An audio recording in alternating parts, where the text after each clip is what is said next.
This is episode 17 of the Andrew Hines Real Estate Investing Podcast.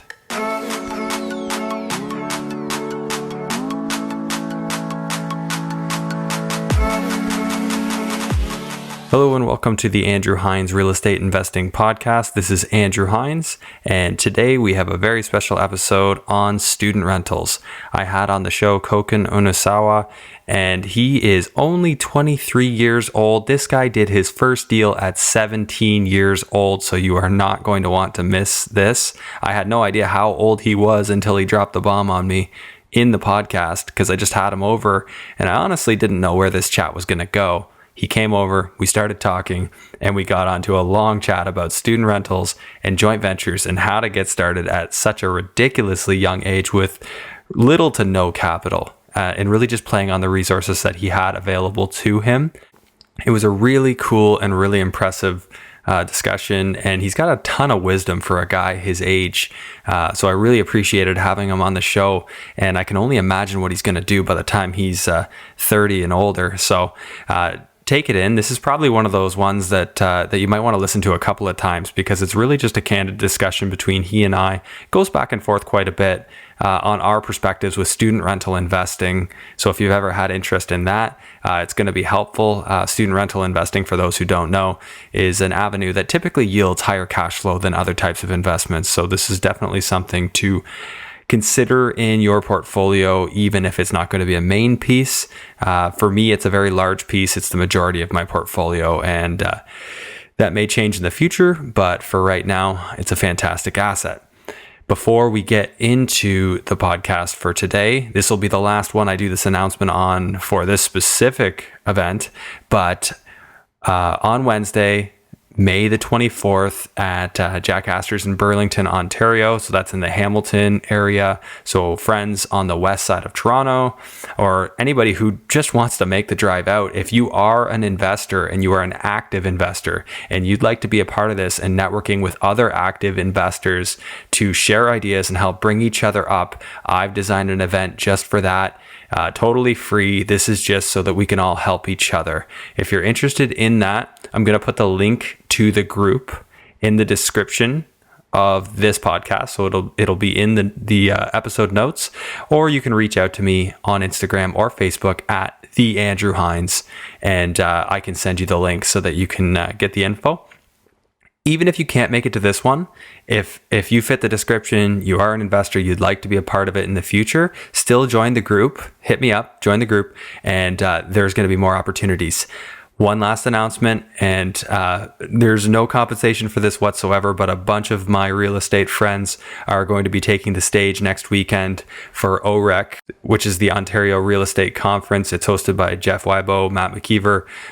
Several of the guests that have been on this podcast are going to be speaking at that weekend. So I thought, hey, give those guys a shout out.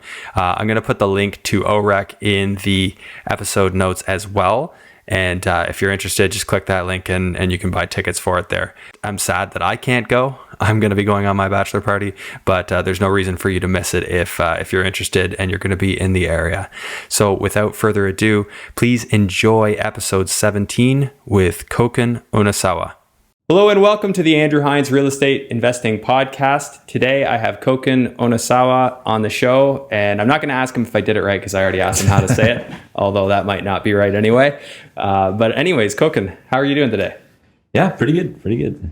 So Koken is a realtor, and he primarily operates out of the Niagara region. Yeah. Fair enough.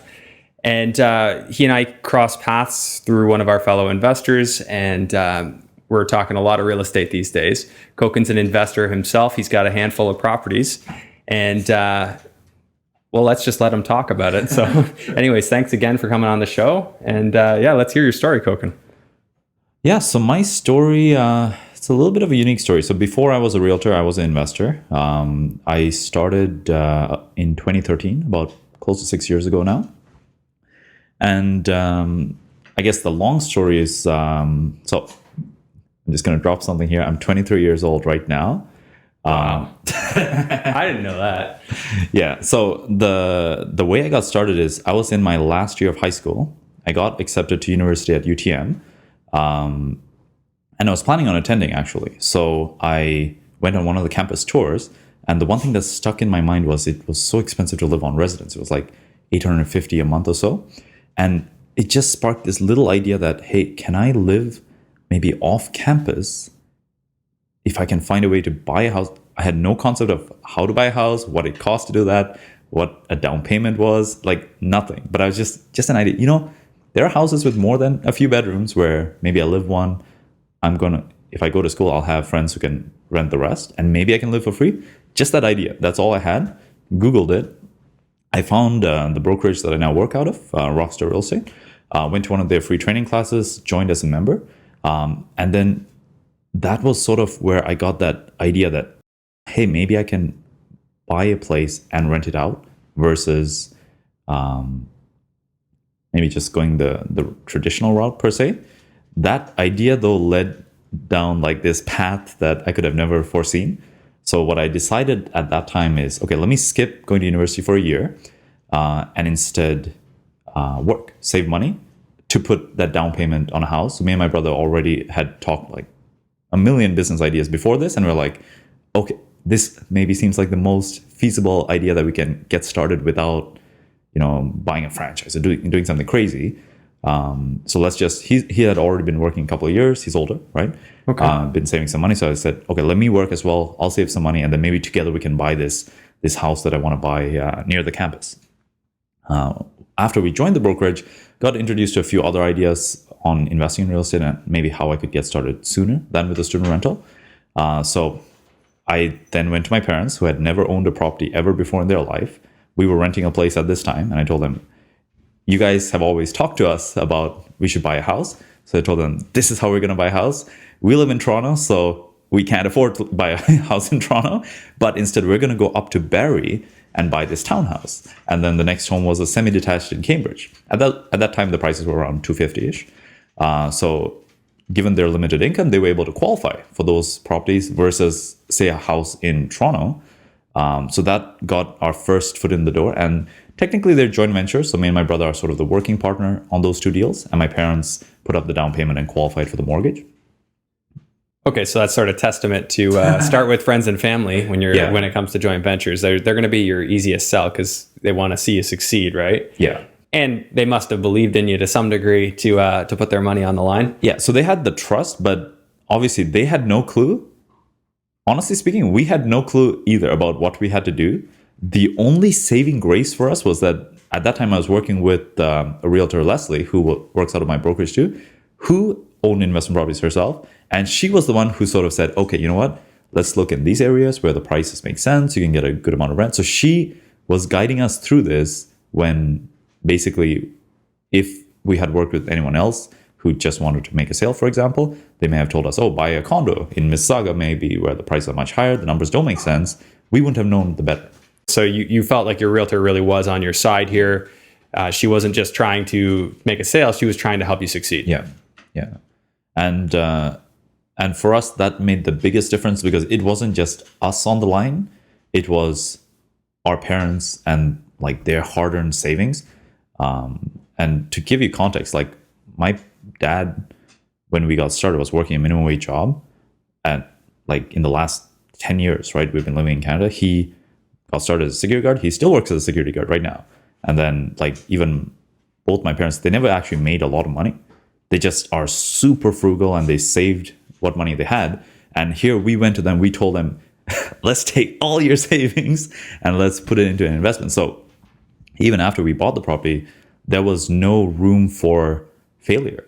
We had to make it work. And we did have many failures where things went wrong, but we didn't have the option to quit, I should say.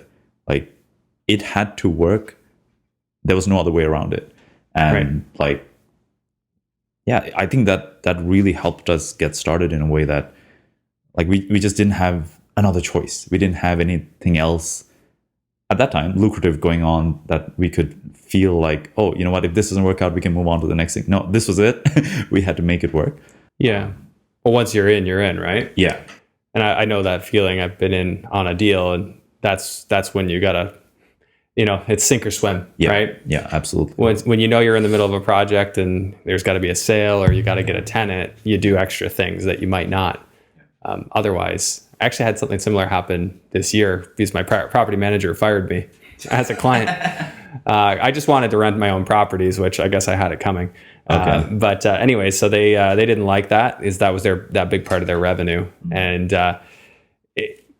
for whatever reason, I guess they just decided, hey, well, you're on your own. So and then all of a sudden, I had like 3/4 of my portfolio all turn over for student rentals all at once, and I was just like, oh my god, I'm like, how am I going to do this? How am I going to re-tenant all these properties? And I was driving down to London twice a week, doing some showings myself. I know that feeling. Sometimes you just got to do it, right? Like, but then at the end of all that, when I got these huge deposits, like right off the bat, it saved me like $10,000-$12,000 right off the bat. So it was like, it's hard to say it wasn't worth it. Exactly. Like, to give you context, those first two homes we bought, they were single family homes. We were planning on doing a rent to own, right? For those who don't know, it's you're buying a property and you're renting it to a tenant who will hopefully buy the home in 2 to 3 years. That plan didn't work. In our case, on those particular properties, we really struggled to find good quality tenants who would then be able to buy out the home. So we had to sort of shift a few months into just finding a regular tenant. But on those first two homes, we had multiple vacancies where we get someone who would say they're a good rent-to-own candidate due to our inexperience. We sometimes chose people we shouldn't have. Mm-hmm. And then we had it go south where they stop paying the rent, and then they're in there for 3 months, they haven't paid the rent, and then they tell us, you know what, we don't think this is going to work out, we're just going to move out. And then we're dealing with those vacancies. And I can really relate to what you said, because we had the property in Barrie, the property in Cambridge. We lived in Toronto at this time. I didn't have a car. My brother was the only one who had a car. And we both worked full time, right? So we'd be going to our work. He'd then come to my work, pick me up, and then we'd be driving to Barrie to do a showing. And we'd do 2 showings per week per property, except it's like 4 days of our week is gone just doing tenant showings. And at that time, our parents basically gave almost all of their savings for the down payments. So whenever we had vacancies, extra expenses, carrying costs, we fronted that. Because this was our inexperience leading to this issue. So me and my brother, so that time in our life was probably one of the roughest times, where basically all our income that we would have saved went into just carrying these 2 homes that we were not living in. Right. And at the same time, we were driving 4 days a week. Anyways, we got through it. But yeah, those are those trying moments where you'll be really glad that you hung on to the property. Yeah. But like when you look back, but in that time, it's deadly. So to give it some context to the people who aren't from that area, you had basically an hour and a half in one direction to go, and then probably about 45 minutes in the other, or an hour to... I think because of the highways, the time ends up being about the same. Both ended up being roughly an hour, one north, one west for us. So your round trips could be in the 3-4 hour range. And then you'd have some tenant showings where no one shows up, and then you're like, why did I just drive here an hour? That's where you really... So landlord tip... you really have to pick a day. Like, I do showings on these 2 days, and you just tell the tenants, like, these are the blocks. Yeah. And that actually helps, because when you get multiple tenants through at the same time, then they all see, oh, other people are interested in this property too. I think that puts a little urgency on people. I think, to be honest, and across all our properties, I've done quite a few fills at this point. Very few times have we got a lease signed when it was one person showing up, seeing the home, and they like it. That happens, but from my experience, most of the time it's like 3-4 people come, half of them are interested, and many times they're interested because they see the other people wanting the place. And it's social proof, right? It's right in front of them. So, like, my brother is the funny guy. He manages our student rentals right now. He's told me, like, if one student or one group of students wants to see the property, he will not show it to them. It's like, it's literally a waste of time, because they will not decide if they're the only ones there. Instead, I'll push them to wait 1 or 2 days, get 3-4 groups at the same time. Then I know for sure at least one of them will sign. Then I don't have to show the place a million times.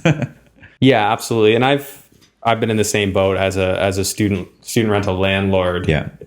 The amount of times that I've had kids request, oh, well, can we see it one more time? Because my other two roommates want to see it. Yeah. And then that day, one of them doesn't show. Oh, yeah, that last one just wants to see it. Yeah. And I had one of the ones that I actually did sign the lease with, but I had to show it to them 3 times. And that was kind of frustrating. Yeah. But it all depends on how in demand you are and where your product is. Because I knew with that house and the other one, like I had a couple that were like, they're good, they'll rent consistently, but they don't have that fly off the shelf pricing or tendency because they're not maybe quite as close to the university as some of the others. They're nicer, but they're a little further. So the other one I've told this story on a few times, I have it like it's pretty much on campus. And with that one, I had 20 groups that all wanted it. And I actually had a bidding war. And that's a great scenario if you can get into that one, but that's a little hard to achieve, generally speaking. So yeah, it really depends on what you've got, but I would say any landlord, any property, always have a day that you do showings. Yeah. Don't let them decide. Yeah. You tell them this is when I can show the property. And at least then if you try and book people at the same time, even if they run into each other, they see that there is interest in this property. You want to make sure they run into each other. Yes. The way I do it is when I call them, I'm telling them I will meet you at the property. So I make it sound like I'm making an appointment just with them at this time. They don't know that 10 other people also had the same call at that exact same time. So then when they show up, some people get mad. Yeah, so sometimes they get mad. I can definitely relate because I know when I had my showings, because I had so much demand, it was insane. I tried to get all 20 groups through at the same time. Yeah. Well, I set aside an hour and 15 minutes. So 15-minute slots times 5. Yeah. Figured that would be enough. It was difficult. Like we had, because it's a 6-person house. So we had people lined up on the street. I had to say, stay outside. I'll call you in a second. And then when people asked questions, it ran long. It was the craziest hour and a half that I'd pretty much ever experienced, but in a really good way. But I definitely had, I would say probably 60% of the people, and this is totally my own fault because I didn't set it up. Like I didn't start off by like right on my ad saying, hey, price subject to change based on demand. Yeah. I didn't set it up as well as I could have. So that's why I would recommend, like, if you're going to do that ad, put price subject to change right on there if you know you have good demand. I've never done that. Interesting. Because it comes in, because then you can say, well, look, guys, like, as I said on my ad, price is subject to change based on demand. There are a lot of you here. So here's what I'm doing. I'm opening it up to offers. And I pretty much did exactly this. I just didn't have that on my ad. So I'd say about 60% of people understood and the other 40% hated my guts. Yeah. Which I guess you can't blame everyone. Like they're upset. But at the same time, you're doing a service to the person that ends up paying more for that property because that person was willing and they really wanted it and it meant something to them to pay more for it. So you'd be doing that person a disservice to just flip a coin and give it to a group, right? Flip a coin 10 times and come down to the final pick. And that's leaving money on the table, which as an investor, why should you have to do that? If you made something that's really, truly that great that somebody wants to pay more for, I think it's important that you give yourself some sort of an out or some sort of a option that if there is demand, if you get your socks blown off by multiple people who want it, that somebody can offer more and take it. I'm going to start doing that now. I've never actually considered that. We've done that as well. We just never put it in the ad. But you said make me an offer? Well, what happened once was the students offered that to us. We had 3 groups ready to sign, and then we kind of just went with the first group ready to give a deposit. But then one of the other groups said, hey, if those people back out for any reason, we'll pay you $50 more per student. And it's a group of 6. Yeah. I forget the exact details. My brother was the one taking care of this, but the first group sort of flaked out. One of the people didn't want it or something happened with that group. And then he just went to the other group and we got $50 more than what we had advertised for. I think that's how it starts, right? Because I got this from one of my friends who does it all the time on his rentals. Like pretty much every single property he has, he gets multiple offers on. Okay, because he sets it up really well. Like he makes sure everybody comes at the same time, sort of plays them off each other a little bit. And he'll get fantastic rents all the time. And I just kind of took what he was saying and I kind of made it my own. I made it something, I'm not going to say it felt completely natural to me to do it. But again, I think you got to find your own piece, find a place that it sits. But if you got a couple of groups that both want it, say, call them, hey, like honestly, like both of your groups, you're both really quick, or you're both really good, and tell you what, if you guys can do it for this amount, the place is yours. Say you guys have the slight edge. Yeah, I would like to do the deal with you. If you can do it for this, I'll do it, and or something along those lines, right? You're gonna figure out what works for you. I'm curious though. Let me ask you a question. Your student rentals, have you had situations where groups of students would renew their lease for a second or third year? Yes. Like I've to be honest, I've never had that happen. Every single year, all my student rentals turn. I think we just had one this year that extended it, but maybe it's the demographic of this school. But like for some reason, every single year, it vacates. But then they let us know ahead of time, so we get a whole new group to sign. But I'm still trying to figure out why.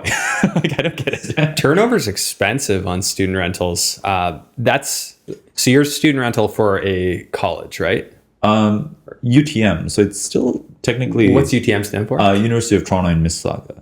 Oh, okay. So it's still the university. It's a university, but I guess smaller than like a McMaster or a Western, right? So sometimes what can happen is there's a lot of satellite campuses for different schools, and they'll have it so maybe 1 year of the program is spent at the satellite campus, and then the other years are at the main campus. Okay. So that might be what you're running into. Most of the stuff that I have is pretty newly renovated, like within the last 3 years. Yeah. And so the groups that moved into those places finished out their university careers just in the houses that I had. That's So yeah. it was just a little bit of gymnastics for me, because when I got people in, it was actually when they were under renovation. These properties were under renovation. So I see.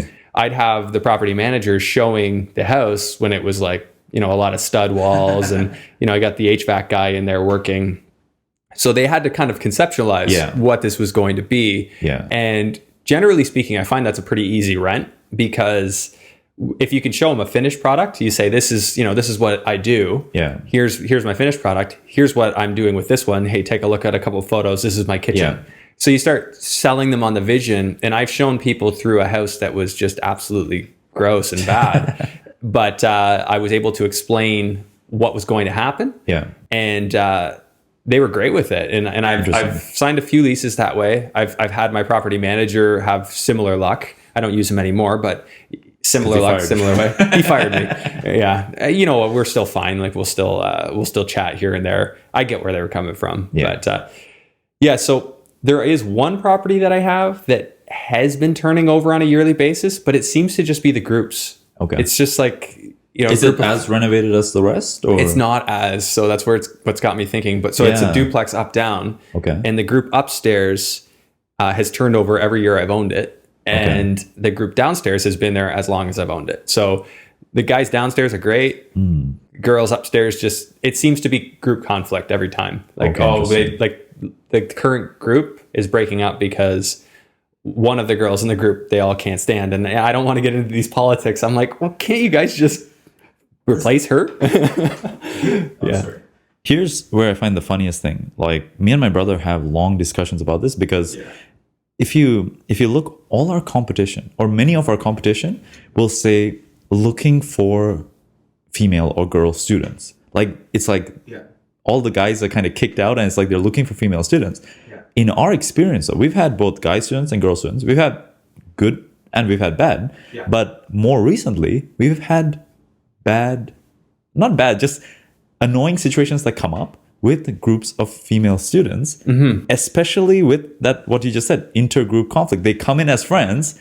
Now, at the end of the semester, it's like half of them hate the other half, or like everyone hates one student because they do something weird in the property or whatever. And then it's like, now the good situations is when we tell the group, okay, you guys like the home, you want to stay over, which is that one sort of lease renewal. They just found replacements for anyone who didn't want to stay. So we didn't have to do any work. They did it for us. But the other times it's just a pain in the butt to like, it's like, why are you giving me your problems? Like figure it out. Yeah, it's a challenging thing to deal with, and I'm not sure what the right answer is, because quite honestly, I was never really in the business of managing them. I was more in the business of creating them. And so I used to just kind of create them, I'd renovate them and then hand it off to the property manager, which was sort of where I wanted to be. I didn't want to deal with this stuff. But now I look at it as just another system I need to implement. And with the students, I think that if you can try and find a way to get them on a multi-year lease, get them to sign for multi-years, it can be difficult, but the better your product is, the more likely that is to happen. Like the ones I was telling you about that did the bidding war, they also offered 3 years. So they're going to be there for their second, third, and fourth year. And they're going to finish out their university career in my house. And that to me is fantastic because turnover costs a lot of money. I mean, my property manager was charging me 3/4 of last month's rent plus tax. And, it's just not a great position, especially because where we are, for our friends in the States that might not have this problem, but where we are, the existing tenants can choose to stay so they can just stay on a month-to-month basis. And I can't tell them to leave. There are a couple of things that I have in my arsenal that I can use. But when somebody kind of tells you, oh, well, we might stay, and I've been put in that position a couple of times. Prime time to rent. So our rental season is May 1st to April 30th. Prime time to rent for the coming May is in the, say, October or November before that. So about 5-6 months before. Really? Yeah, for where I am, for the university student rentals. Every university is different. Yeah, right? the kids just seem to keep looking earlier and earlier. It's a big thing for them. Like if you think about it, like they've just met people. They've just met people, and they're choosing who they're going to spend the next year or potentially 3 years with in a house. So I can see why conflict arises. This is why student rentals typically pay more in cash flow. Because you might have to deal. It's a little bit more of a business.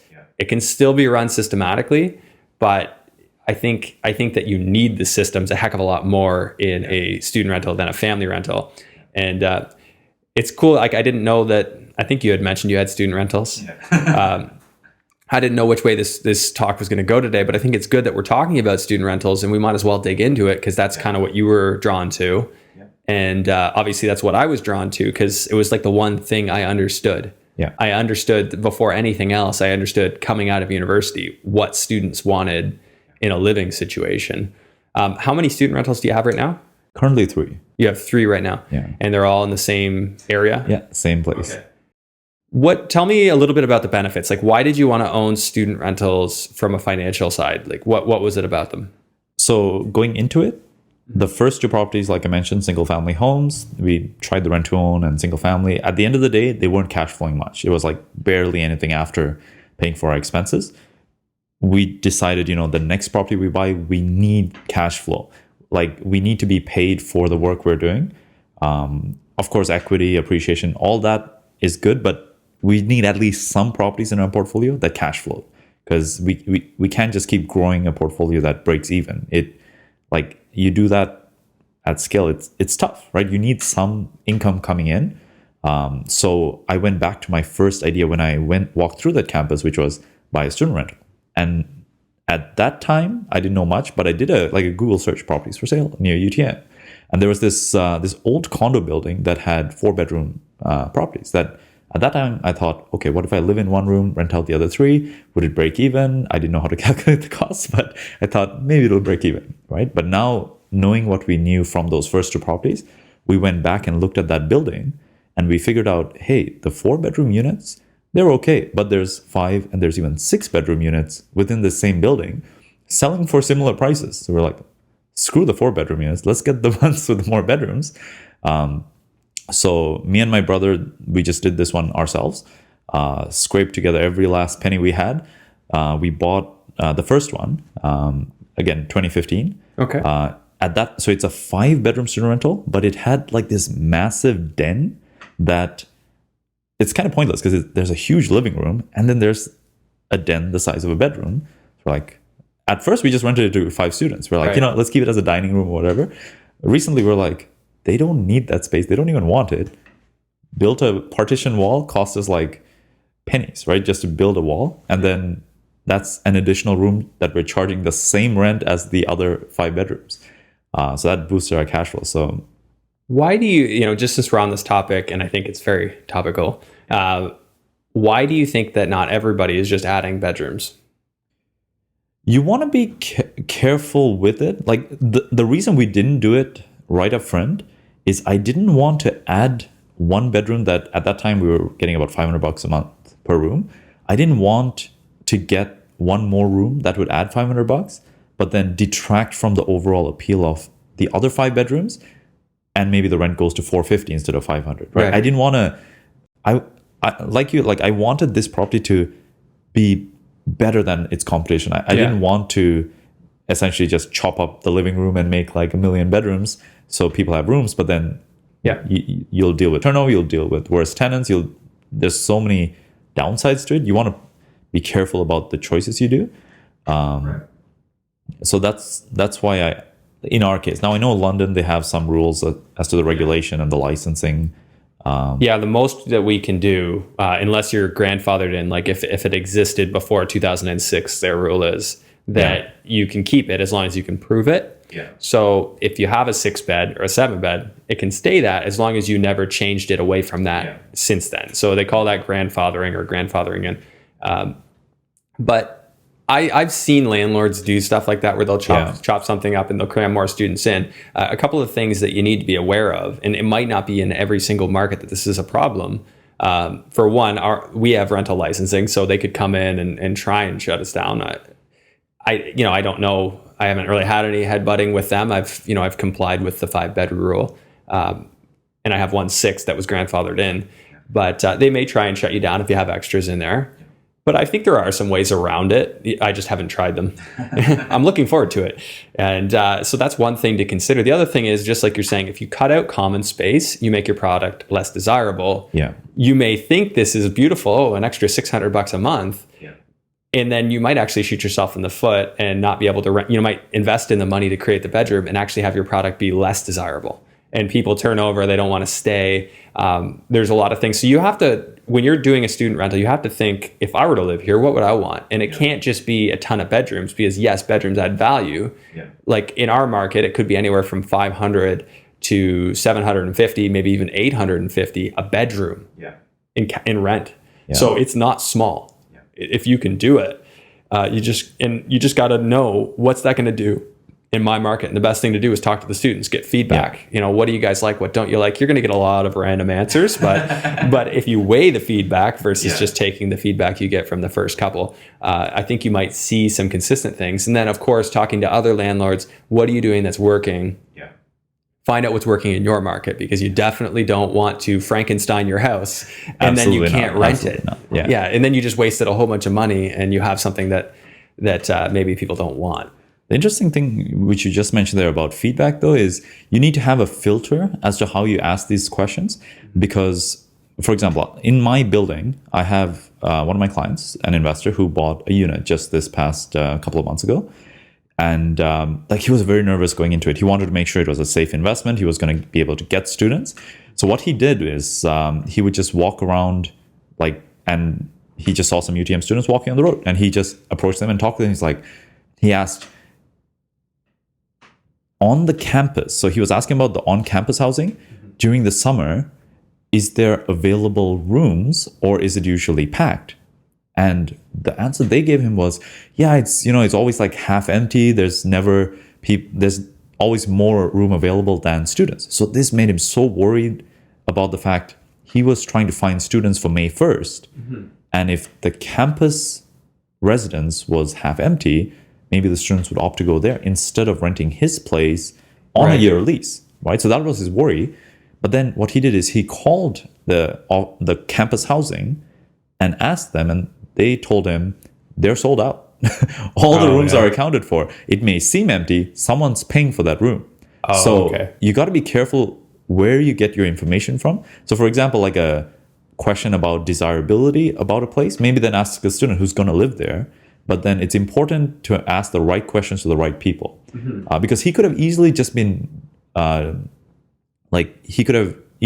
just by that first answer he got and then not gone through with it. He actually so we were estimating when we put in the offer and he decided to buy it, we estimated he could get about $650 per bedroom times 6. Okay. That was his numbers going in. He ran the numbers, it cash flowed, he was happy with it. He was actually able to get $725 per bedroom. Wow. $75 more times 6. Those are happy accidents. Yeah. And yeah, he's happy now, but especially going into it, it's really nerve-wracking. So you got to make sure you're getting the right information from the right places to support, it has to be unbiased, right? You can't only look for the good, because then you may be missing something. But when you hear maybe some bad news, it's good to dig deeper so that you're sure about what you're hearing, and not take everything just at its face value, right? Absolutely. And I know I've heard from people who are in the marketing niche and people who do that as a career, the debate around surveys and focus groups. If you want to find out if somebody will buy, offer them a product and see if they buy it. Yeah. How many people would answer, yes, I will buy on a survey? Yeah. And then they're presented, okay, by the way, we have that right here. Yeah. Will you buy? Oh, well, now's not a good time. So yeah, you have to weigh that when you're talking to the students and seeing what they like, what they don't like. Here's what I've gleaned in my market, and I think it's probably similar in a lot. Common area space, that's a must. You want to have your own furniture, supply them with furniture. I find that's been a big selling point. These kids don't have furniture, so they're going to have to go find a couch somewhere. So if you could just provide them with something nice, it's actually going to keep your house showing better, because when you bring people through in the future to show, when that group says they're leaving and you want to get the next group in, if you leave them to their own devices and pick their own furniture, it's going to be really ugly, and it's going to make it harder to re-rent that property. Interesting. Because they don't have, or they're not going to spend, unless they're a higher end clientele, which I certainly am trying to get. But I've been providing them with furniture. I find that's a big win. I don't provide them with their beds or anything in their bedrooms, just a common area. Okay. So they do their own beds, they do their own desks, all that stuff, dressers, what have you. Okay. I just take care of couch, like a TV on the wall, really, and an entertainment unit and a coffee table. That's pretty much it. And then I might do some bar seating if I have some stools for a breakfast bar or something along those lines. I find that helps. Yeah. Other things that I know students value a lot, and it definitely helps to rent. Initially when I did this, it got me $100 more per bedroom. Is I put ensuite bathrooms in my rental, my student rental, and that was huge. And I had no idea just how big that would be when I did it. I was kind of thinking, maybe I'd get 600, and at first that's all I did get, but eventually I got that up to 695. I've heard some people are getting $725 a bedroom for a student rental bedroom with an ensuite bathroom, like a full ensuite. Yeah. So they got a shower with tub surround, like a shower tub, and then a toilet and a vanity, obviously. And it's not that hard to do if you're willing to make the investment, but of course that's a more significant construction project if you're gonna add that in, and you got to have the space. Yeah. So those are some things I've found valuable. And then if I'm renovating a place, I'm already thinking students are hard on things. So what can I put in that's durable? I put in luxury vinyl plank with a really heavy wear layer, so that even if they're really hard on it, I'm still going to be okay. It's probably going to go out of style before I need to replace it. So those are some things I do. And then of course kids, they like wow. They want to brag to their friends. So I'll put in an accent wall. Another reason why the furniture sells, they're like, oh, well, our property came with quartz countertops and a really cool accent wall. And that's usually my goal. When I'm working on a property, I'm like, how can I create something that kids are going to brag to their friends about? Yeah. And that's how you make sure that you rent, right? And I'm always proud of what I create. And I think that's part of the challenge being that way, because I always want it to be so great, but sometimes you don't need it to be great. Yeah. So it's a little catch-22 sometimes. So it's funny that we're both investors in student rentals, but I think we've taken completely opposite approaches. For me, I would, especially now I'm starting to change this, but as long as there was demand for students, I wouldn't put any money into the place and just take the lower rent. Yeah. And so far, because of the demand, we've been okay until this year. Right now, we're having trouble leasing out one of our student rentals that is in the worst condition. didn't put $1 into it since we got it. And it's just dated bathrooms, dated kitchen. It has good space, good sized bedrooms, but it's just dated. So this is the first student rentals that we bought so far that we're actually going to put in money to renovate the kitchens, the bathrooms, put some pot lights, just make it, spruce it up. But I really feel that what you were saying about getting multi-year student leases, that's one of the places we've been missing, right? And I think I think it's correlated. So it's not that just the higher rent you get, but also is it less management? Is it are the tenants just happier with the place? And is it just going to last longer, especially with the durable materials? So yeah, and I think being a property manager and knowing your tenants yourself is going to help if you don't mind dealing with them. Yeah. Because you can listen to them, get their feedback, and actually make some adjustments. Yeah. Because if you're not going to listen to them, then they might just be like, I don't really like it here. Let's go somewhere else. Yeah. Right? It happens, and you can't please everyone. You're going to have turnover. Yeah. Sometimes there's not really anything you can do about it. But let's just get some context into your operation. I know we've been rambling about student rentals, which is really cool because we've never really just had an episode where we just talked. I haven't, where I just talked student rentals. Yeah. So for you, your average student rental, how many bedrooms are in it? So right now, 2 have 6 bedrooms and 1 has 5. 5. Okay. And what are you getting on average per bedroom? So 2 of them are rented to groups of 6 and a group of 5. Mm-hmm. Those the group of 6 just is one we just got this year. That's at $695 per room for a group of 6, and we asked them to take over the hydro of the place. So the electric for our American electric. That's right. Electric and water. Okay. Not water. Just the electric. Okay. And that also again came from experience. We just found that when we pay the hydro, it's about $150 a month because they just leave all the lights on, everything on. Mm-hmm. As soon as it's on their name, it goes down to $50 a month, and they pay it split 6 ways or 5 ways, right? Yeah. It's something you have to sell to them. You have to tell them that, hey, this is an extra cost.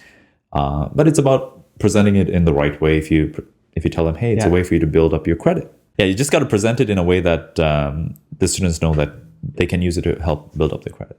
Yeah. Okay. So it's beneficial to them. It builds their credit. They might get a reputation with the utility, and then in the future that helps them too. Yeah. As long as you've got a way to sell that to them, I think it's worth it. I see the value. I do pay the utilities for the students because I don't think they want to deal with it. Yeah. So to make it easier on them, I cover it. Fortunately, I've had pretty good luck with it. What you can do is you could write a clause in your lease that says reasonable use. Yeah. I'll put it at like 400 for all utilities. Like if all utilities exceed 400, I've never enforced it. But if something really bad happened and it was too unreasonable, then I would definitely consider it. 400 is actually a pretty good, like how much are your average utilities? Well, that's 400 between electric, water, and gas. Yeah. And 400, I actually don't usually hit that. I hit that on my duplex, which is older, and I didn't renovate that. Yeah.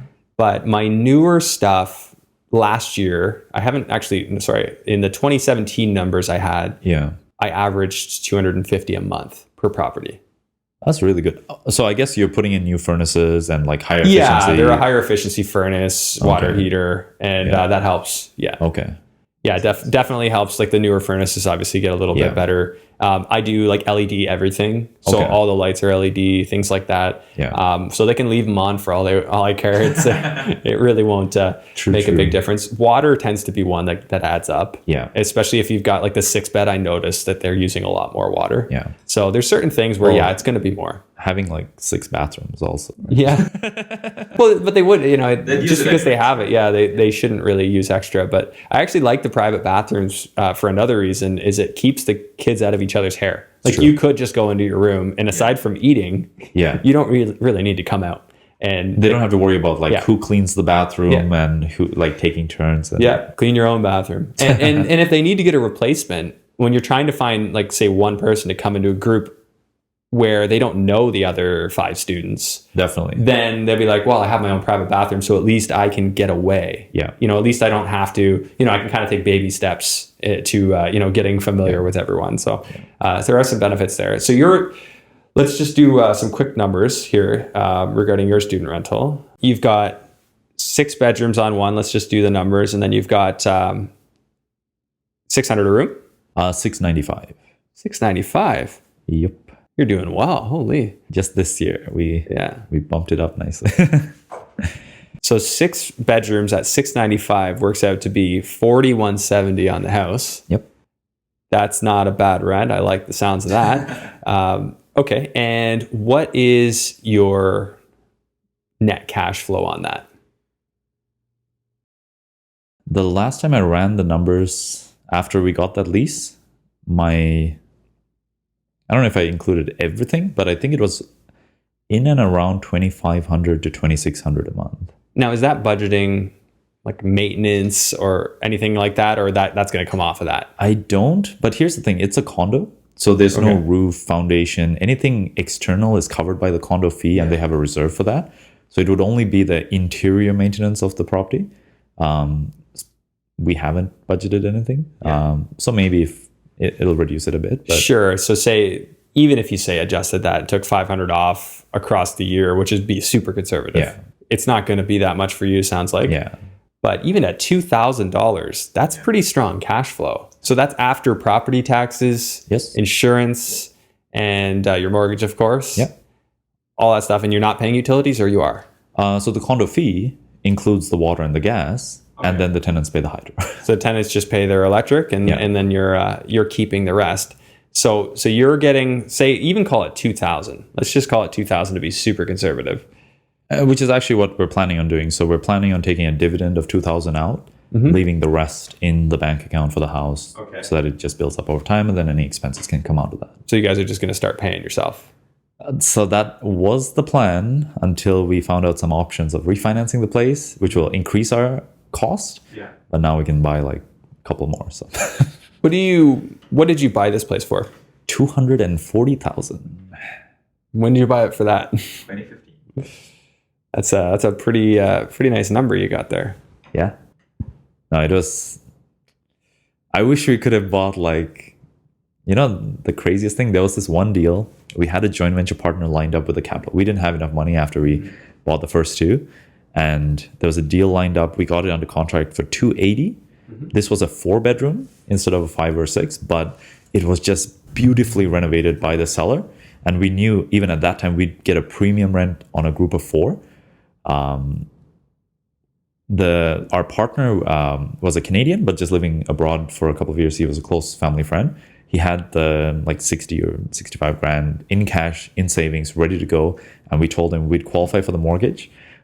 A few weeks before that, my brother decided that he didn't like his job. He was going to quit and go have a bit of time off. When we went to get the financing, my income alone after accounting for the debt we had on our existing rentals, I couldn't qualify for it. That one property we had it under contract for $280 is now going to sell for about $450. Yeah. That deal just stings even to this day, because it's we had it locked up under contract. It was beautifully renovated, ready to rent. We had the joint venture partner ready with the capital. But anyways. Yeah, it's tough. It's tough seeing the deals get by you, right? The ones you just wish you could have hung on to. Well, after meeting you and everything you've done with private financing, I wished at that time we could have, he had the 20% down as a down payment. Yeah. Sure, we pay a stupid rate on the rest, but it gives us time to get it rented, and get us time to figure it out, right? Well, that's okay. So very interesting topic, and one I haven't really dug into in depth on the show is using private financing. When the deal comes around, don't be afraid to pay a little bit extra, because if it gets the deal done, you're talking about a jump. You could have got it for $280 and it would have been worth $450 without doing any renos. Exactly. So you would have just had massive appreciation. And granted, sometimes it's hard to bank on that. Yeah. But sometimes there's really an obvious deal where you'd make the money. And some people get all hung up. They're like, oh, I don't want to pay 10, 12, whatever percent. And I don't blame you. I don't want to pay that either. But at the same time, if you just treat that as an expense, just like landscaping and new kitchen, it's just a line item on a profitability statement. If you're profitable, you're profitable, right? So you have to look at those things as a cost of doing business. So in this case, you didn't get that one, but you did get yourself a great deal that you bought for $240. Yeah. So $240, your cash flow is $2,000 on it. Did you get you put 20% down on that? Yeah. So on that one, me and my brother split it. So it was a full I think around 50,000 once you count your legal fees and everything. So yeah. Yeah, so 50,000. about 48, so 50,000 down. Maybe So a little bit more, yeah. But okay, we'll call it 50,000 for simplicity. So $50,000 down payment, and you're getting 2,000 a month cash flow. So let's calculate return. So cash flow at 2,000 a month is going to be equal to 24,000 a year, which is absolutely insane. I think that's the biggest number I've ever heard for a single house. Yeah. As a townhouse or a condo apartment. It's like it's a stacked town. So Okay. it's 2 floors, but then the building has like 6 floors. So there's 3 sort of levels of townhouses. Yeah. Okay, and then anyone who follows the podcast knows I always calculate these 3 things Sure. when I'm calculating return. So one is your cash flow, the next is your principal pay down, so your mortgage is paying down, and then the last is property appreciation, which I'll never go with the actual number where we are because we don't know if we can get that number in the future, but I'll Sure. usually say 2 or 3%. Sure. So for principal pay down, I always say 3% Yeah. is a pretty safe bet.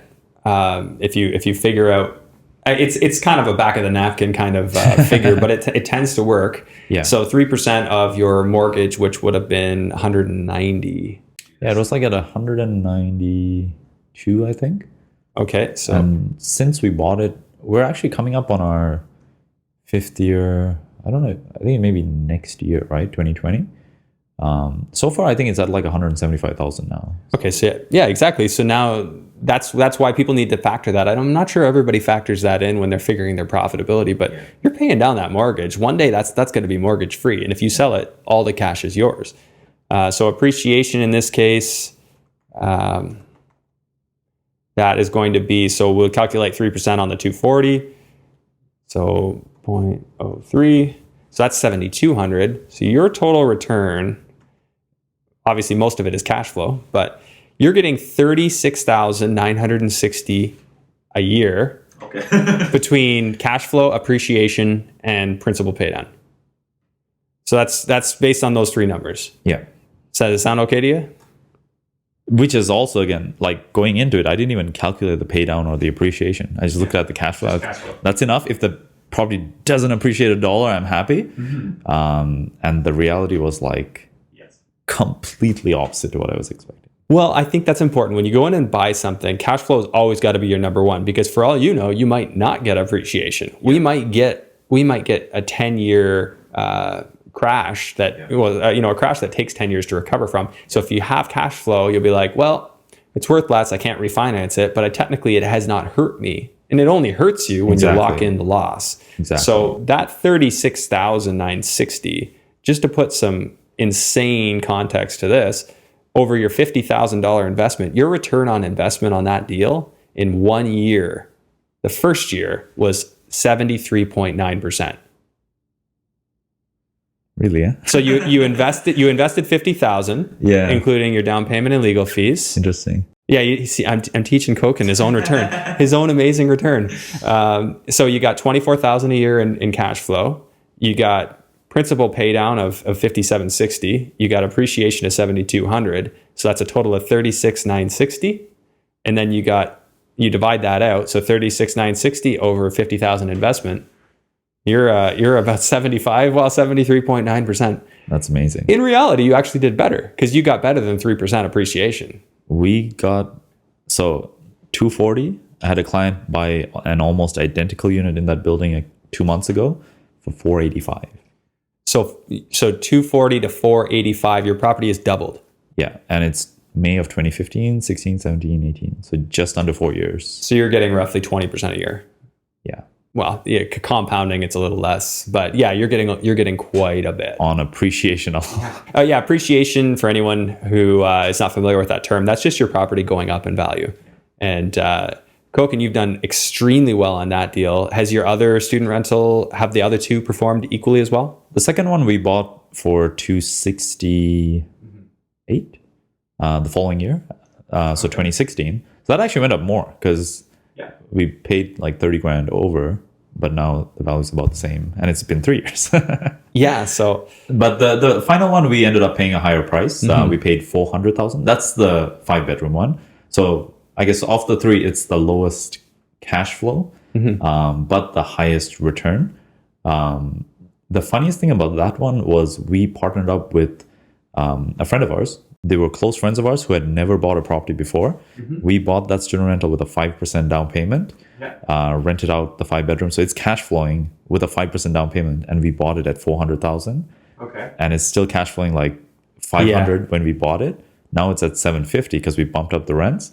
And they've still built like 50 grand in equity, but they bought it with like 20 grand out of pocket. So they're probably getting a better ROI than even us when we bought at a cheaper price because they're almost nothing into it, right? Yeah, and this goes back to an important lesson, and that's to leverage, right? Yeah. Whether you're leveraging more on one property or whether you're borrowing against property B to finance property A, if you can get in with zero, your return on investment is astronomical. It's infinity. You can't calculate it because you have no money in. Yeah. And all you really have is an opportunity cost, right? If I take money out of property B to be able to buy property A, now property B is leveraged and I might not be able to borrow against it again. Yeah. So you still have to look at each deal you're putting your money into and say, is that providing a good return on equity, quote unquote? You might not have any, but if you just look at that property on its own and say, typically I'd have to put 20% down. So in your case, that's 50 grand. How well is that 50 grand going to perform? Yeah. And then you might see a few deals and decide that this is the best deal for me. Yeah. This deal is going to provide me the return I want. So real quick, Koken, tell me a little bit about your partner structure. You started with your parents. Now you and your brother have partnered on several. Yep. And you've brought in some other partners as well.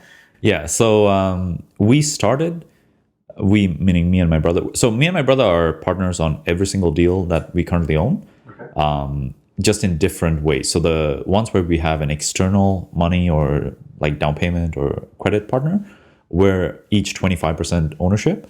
And then when we buy together, we're 50-50. And with the external, so we got into it with our family just because there was no other way to get started. We had to work together. Yeah. Now we've grown to the point where now we have some expertise. We know with a few investments, like ways to put it together in, like, for example, the student rental, where most people wouldn't be able to do it the way we have. Just our experience, our know-how, our understanding of that market, the tenant profile, the rents they can generate. Yes. It has helped us convey this to investors who, when they see it on paper and they're like, okay, you guys know how to do it. You've done it yourself with your own money. Yes. So we can trust you with ours, right? Yeah. The more experienced you are, the more you get to write the terms. Yeah. When you can establish with people that, hey, like, we know what we're doing. We do this a lot. This is what we do. Yeah. And it works especially well if you've already done a deal with them. Yeah. You say, you guys know what we do. And then it's really just like, hey, call us when you're ready. Like that's what they'll say. Or, hey, I can't wait till you find another project. I had an investor say that to me just the other day. She's like, I pray you find another one soon. Yeah, me too. So when you nourish that relationship with your investors. So everything you've done to date is joint venture, correct? Technically, yeah. Okay. So which, nothing wrong with that. I've had a few people on the show where that's like everything they're doing. And there's a big benefit to that. Even when you get into the high numbers, is if you're working with somebody that pushes you, you guys work together as a team, sometimes you can crush out way more than you ever could on your own individually. I think I'm a beneficiary of that. Like, especially when I got started, I am super analytical and I'm always looking at what's the worst case scenario. My brother is the complete opposite. He doesn't look at risks. He's only, what's the next opportunity? If he was on his own, he'd probably go crazy. If I was on my own, maybe I wouldn't get started. But by working together, he's pushing me to get the next deal. I'm always telling him, okay, let's get the next deal, but what are the risks? We have to evaluate it so that I tone it down a certain degree. Now, after a couple of years doing this, sometimes it even flips, right? Because now, especially me being a realtor, I'm looking at active deals happening with all my clients. Then I tell him, look, my client did this. There's this amazing opportunity where this is what they did, and let's do the same thing. Yeah. And then he's like, I don't know, it seems a little bit risky. But, sometimes it flips. But definitely when we got started, like I'm super analytical to the point where it can be detrimental to me if I don't get someone to push me along. Yeah. I'd say I have a similar tendency sometimes. Yeah. I'm pretty into the numbers. I look at things really objectively. I'm pretty careful, but I find it is helpful to have somebody, with me that can also be objective and say, Yeah.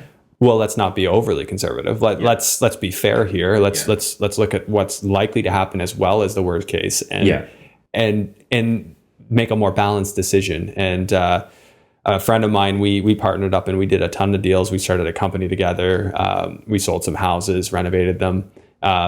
And we pushed each other. We did a lot of volume because we were always, every day talking to each other, and it was lots of work, but it's a special thing and not something to take for granted. So I definitely say there's a benefit working with a joint venture, and even if you do it for a time and then eventually you have built up some capital, or if you've made an arrangement with your investors that it's not a joint venture anymore, that all that experience builds. And then you always have that, and anyone, people get that from you. I just had Matt Pichet on the show yesterday, and he was talking about how every single person who's ever invested with him came from YouTube. So he was able to make people trust him just with how he is. Like, the guy just no filter, puts out YouTube videos, talks, does his thing, and people like it. People resonate with him. They reach out and they invest with him.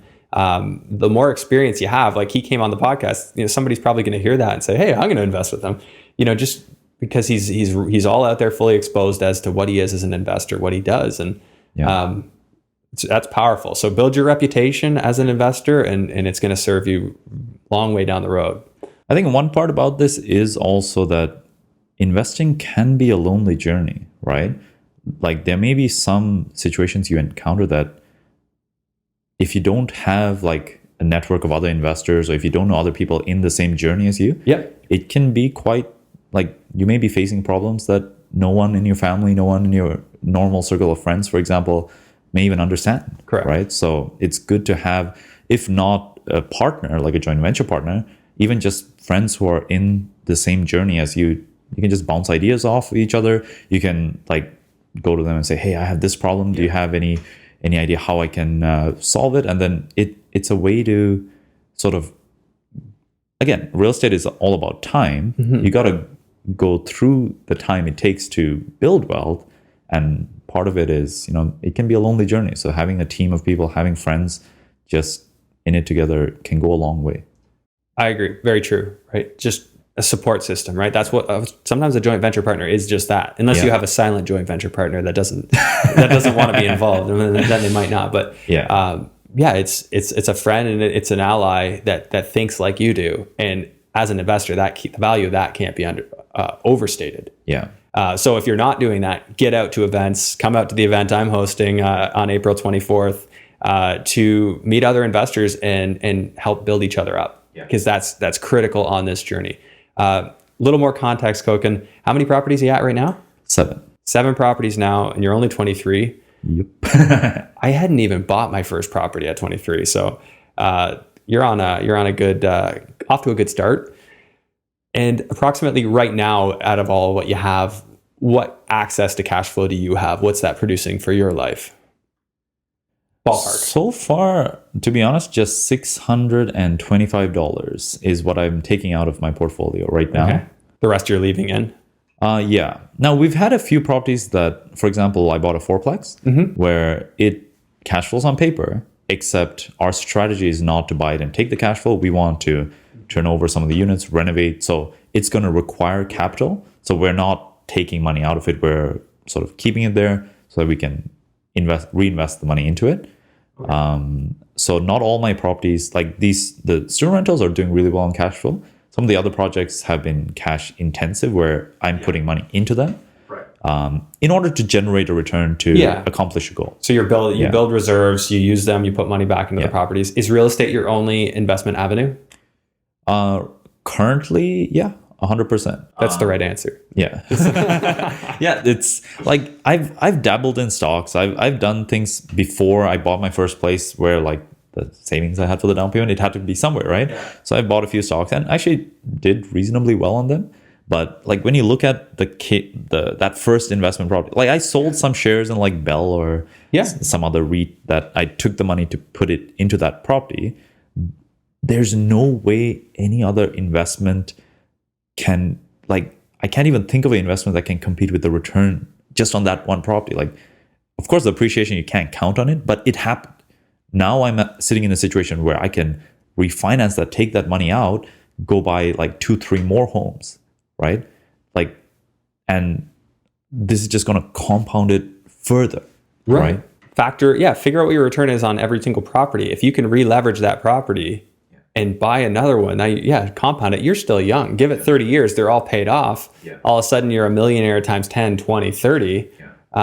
Where, other people out there never own more than their own home. And then maybe by the time they retire, they've got, 500,000. So there are many people who are in that scenario. So starting where you're at is fantastic.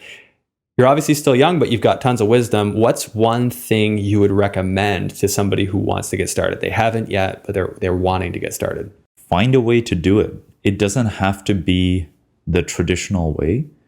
Find a way to get it done. And of course, learning is part of it. You got to speak to the right people, like understand what you have to do.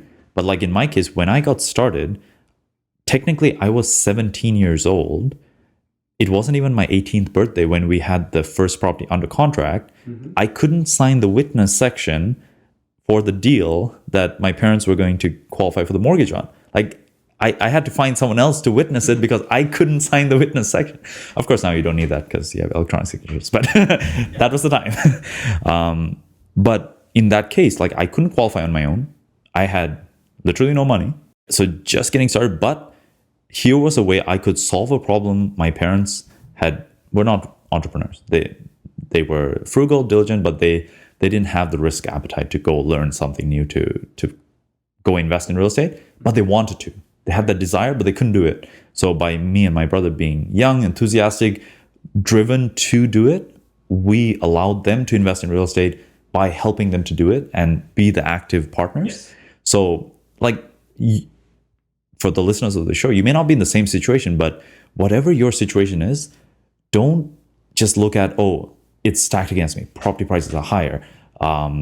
It's hard to qualify for a mortgage. I don't have any money. That may be the situation. Find a way to do it, even if it's like an extreme example. Find an investor, even like yourself, and then tell them, hey, you know what? Let me be your property manager. Let me do something for you to learn how to do it. I will work for free. Let me be part of it so that I get to learn how to do it. And now I have something of value. I can go get a joint venture partner. I can go do something because now I have something, right? Something of value I can contribute. So now if you have the money, you have the credit, then just go ahead and buy a house. But is that really what you would say to do? Because if you have the money and you have the credit, you still might not know how to employ it. You might not know what to do. Yes. So you need to find the right people. I think so far in my investing, that was partly by luck, but I really felt that I was put around genuine people that wanted to help me. Yes. Of course, they were going to make money by me buying the property, by getting the mortgage, everything along the way. It was their job. That's how they make money. But they really had a genuine interest in helping me accomplish my goal. Like, they wanted to see me do well. They had that genuine desire. And because of that, like, even the realtor, I talked to her to this day about the properties we bought with her. And like, so many times, not even before we bought the property, but after, a year after, 2 years after, whenever I have a tenant turnover, I'm calling her and I was asking her, you know what, this is our situation. We have these showings booked up, but for whatever reason, we can't find the right property, or this tenant wants to end the lease early. So I'd go with her with questions, and then she'd still give the advice because she was coming from a genuine place of helping. It helped her in her life. Here I was coming to her, working with her. She wanted to see me have the similar results. Awesome. And the people wanting to give back, and you can grab onto that. Yeah. That's great. What's one thing you would suggest not to do? So if you had one piece of advice for investors getting started, what's one thing that they should not do? This is what I tell most of my clients, and I would say it's applicable. Start simple. Don't go all out on the first property. There are so many strategies. There's so many types of investing where you can be successful in it. The block to many investors is that they don't know how to do it. and it's too much. Like even for myself, my student rental was my third investment. And I'm happy that it was my third investment and not my first, because some of the struggles that came along the way, I don't think I was the right person to deal with those problems if that was my first property. But what I learned with my first two properties made me the person that could deal with those problems when it came to the third property. So like even now, most of the time when an investor just comes to me and has no clue how to invest, I tell them, okay, let's start simple. Let's find a single family home where the numbers make sense, and it's not going to give you a ton of cash flow. It's not going to be like this amazing, like the case study we just gave. That's not it, right? But it's going to be a property where you can find a quality tenant who will pay their rent, who will take care of the property. It'll be the most simplest way to get started in investing. That learning from that experience, you can then decide how you want to expand, how you want to grow, right? And if you go through the process like I did and decide that, oh, it's not enough cash flow, I want something with more cash flow, it allows you to pivot into like a student rental or something that has the higher potential, versus, for example, starting with something with a higher potential and then it gives you maybe a problem that you're not ready to handle. Right. And then that stops you. Okay. Right. So yeah, I think that you're on the right track with that, and I agree. The things that might get you out of the game, right? Don't expose yourself to a situation that's going to knock you out of the game. Yeah. But start simple on a cocktail napkin. It should make sense. If you can't fit it on a cocktail napkin, then you probably shouldn't do the deal. It should make sense. You should be able to explain that deal and the value in it and why it's good. Yeah. Just real quick, back of the envelope, cocktail napkin numbers. So I fully agree there. Koken, we're getting to be about that time. So if somebody would like to get a hold of you, what is the best way? So I'll maybe give you a link where you can put in the show notes. Yeah, put in the show notes. I have a YouTube channel with not a lot of videos. It's not consistent at all, which I kind of sad about. But it's called Koken REI Coach, same as my Instagram handle. Where you can check out some videos, and again, same link will be there. Sure, I'll put the links in the episode notes. Okay, and if anyone wants to reach me, it's at the Andrew Hines on Instagram and on Facebook. The best way to get me is on Instagram. And so, just before we go, questions for you. What's your favorite book? Think and Grow Rich. Read it during high school. Didn't understand it, but it's planted the seed that went a long way. I still don't understand it, but I have read it or tried or listened. It's not easy to read it. It's a tough read. There was a book, I think it was called The Art of Closing by Brian Tracy. That was like the first personal development book I ever read, and he gave me the idea of the university on wheels. So every time you're driving somewhere, you're always listening. And I took that to the extreme. I've got a huge Audible library, always listening, and then really only discovered podcasts somehow. I guess I've been living under a rock in the last year, and I really started getting into that. And just the amount of free value that's out there, in addition to what you can do in books. I mean, nowadays education has never been more at your fingers. Just so you know, everyone listening, like, this is the best time to do it. You've never had better access. What would be like a dream vacation for you? So I'm planning it right now. A couple. I want to go to Japan. My wife's from Japan, so we want to go visit her family. And I've been researching a lot into the whole points and miles game, where you get credit cards for the sign-up bonuses. Yeah. There's something called a mini round the world trip. Okay. So I want to try and do that. That sounds interesting. You'll have to tell me about it. And what's one unique thing that people don't really know about you, or most people don't? I mean, I'm half Japanese, half Sri Lankan. That was a question I had, actually. I'm like, your name definitely sounded Japanese. Yeah, I wasn't sure. Yeah, so half Japanese, half Sri Lankan. Interesting mix. Yeah. How'd your parents meet? That is a long, interesting story. Have time for that. We'll do that next time. Okay. Well, thanks, Koken. I really appreciate you coming on the show. 23 years old, killing it, absolutely, with 7 properties. I can only imagine what you'll have done by 30. So that's the dream. So stay in touch, and we'll have to have you back on to tell us all what you've been up to. Okay. Yeah, this was fun. Yeah, it was. Okay, we'll talk soon.